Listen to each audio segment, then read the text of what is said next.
നമുക്ക് ആ റിസോർട്ട് ഒന്ന് കണ്ടാലോ? കയറി വരുമ്പോ തന്നെ കണ്ടില്ലേ ഇങ്ങനെ ഒരു സ്പേസ് ഉണ്ട് കേട്ടോ. അത് കഴിഞ്ഞാല് വലിയൊരു ഹാളുണ്ട്.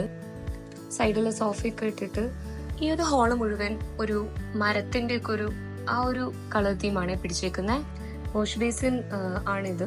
ഈ ഒരു ഹാളിൽ തന്നെയാണ് കേട്ടോ ഡൈനിങ് ഏരിയ ഉള്ളത്. കണ്ണാടി കണ്ടാൽ നമ്മൾ വിടാൻ പാടില്ല, അതിങ്ങനെ പിടിച്ചു നോക്കിക്കൊണ്ടേയിരിക്കുന്നു. അത്യാവശ്യം കുഴപ്പമില്ലാത്ത വലിയൊരു ഹാൾ തന്നെയാണ് കേട്ടോ. എനിക്ക് ഈ ഹാളിൽ ഏറ്റവും ഇഷ്ടമായത് ബുദ്ധന്റെ ആ ഒരു പെയിന്റിംഗ് ആണ് കേട്ടോ. അത് 2 റൂമാണ് കണ്ടത്. അവര് ഞങ്ങൾക്ക് ആ റൂം തന്നില്ല ഗൈസ്, അത് പൂട്ടിയിട്ടേക്കുമായിരുന്നു. പിന്നെ ഞങ്ങൾക്ക് തരേണ്ട കാര്യമില്ല, അത് മറ്റൊരു നഗ്ന സത്യം.